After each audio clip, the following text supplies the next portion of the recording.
ce plateau, il est 9h13 et on est ensemble jusqu'à 9h26. Vous en voulez d'autres des chiffres? Eh bien, figurez-vous qu'on s'arrête. On va passer en cuisine, chose promise, chose due avec Loïc Ballet. Puis après, on ira faire le ménage avec Isabelle qui nous a rejoint effectivement pour votre Télématin.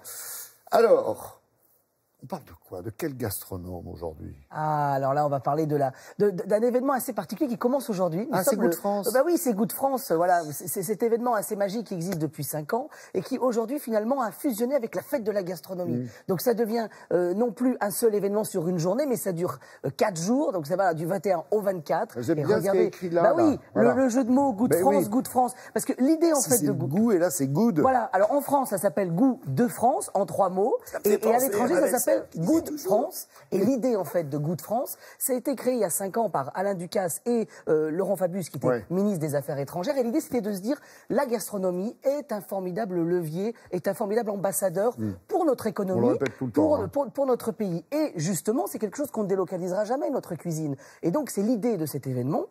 C'est de se dire, bah, justement, fêtons le dîner à la française tous les 21 mars au soir. Et nous sommes allés, alors, il y a quelques années, nous étions allés à Rome, ensuite à Berlin, ensuite à Londres. Et là, nous sommes allés très très loin. En Belgique, je suis sûr. En Belgique. C'est pas mal.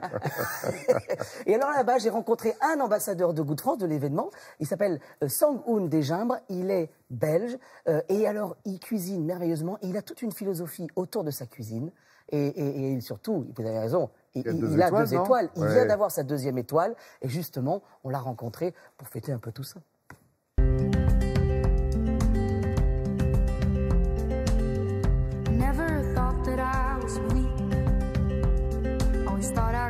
Et alors, si nous sommes venus ici à Liernul, c'est que Sang-Hoon Desgimbres, le chef, est autonome à 95% de sa consommation. 95% de ce qu'il consomme pour le restaurant est produit ici, dans le jardin et dans le potager.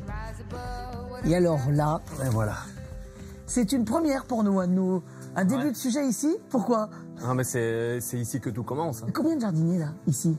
Là, ils sont à 5 à temps plein et quand on arrive en saison, parfois ça monte à 8, 9. On voulait travailler quand on est arrivé dans la région, avec les gens de la région. Puis le constat était simple, il y a tellement de belles choses, mais il n'y avait pas de beaux légumes.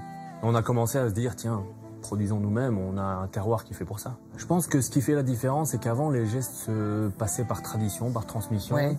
Maintenant, on sait pourquoi. Et donc, les gestes vont être différents. On les avait un peu oubliés pendant un moment? Moi, je pense bien qu'on les a oubliés parce qu'il y a cette facilité d'aller s'approvisionner. On a tout au même endroit dans un supermarché, donc c'était facile. Ouais. Maintenant, on se rend compte que c'est pas ça l'avenir.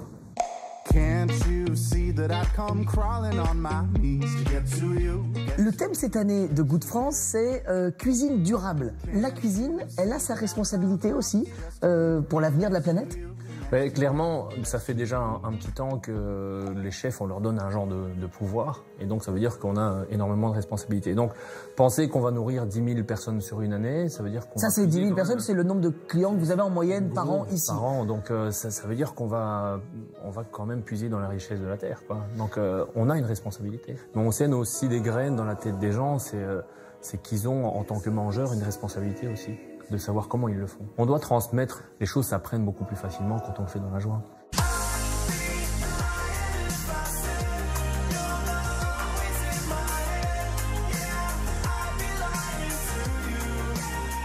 Alors là, changement de décor.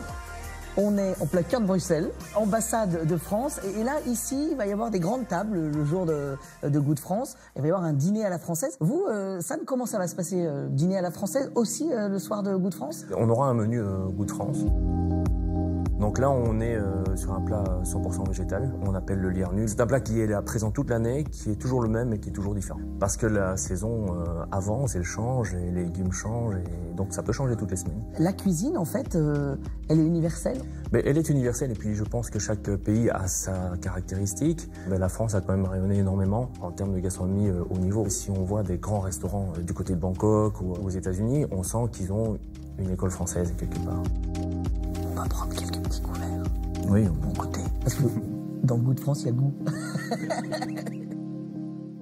dans son fort intérieur. On était quand même reçu par son excellence, Oui, pas mal. l'ambassadeur de France Rien auprès que ça. des Belges, auprès du roi des Belges même. Oui. C'est le titre exact. Voilà, on les salue, ils nous ont accueillis parce que effectivement l'idée c'est que c'est aussi porté par les ambassades qui organisent chaque 21 mars ce dîner. Alors juste quand même vous dire qu'il y a le village de la gastronomie qui est du côté du Trocadéro et on va fêter toutes les gastronomies et ça c'est aussi pour Goût de France et puis surtout regardez un petit dessert pour la route. Alors, Regardez. allons-y. Voilà parce que alors ce qui est assez magique c'est que en fait dans ce restaurant je ne l'ai jamais vu nulle part. Ça fait 5 ans que je fais cette chronique, j'ai vu des dizaines de restaurants.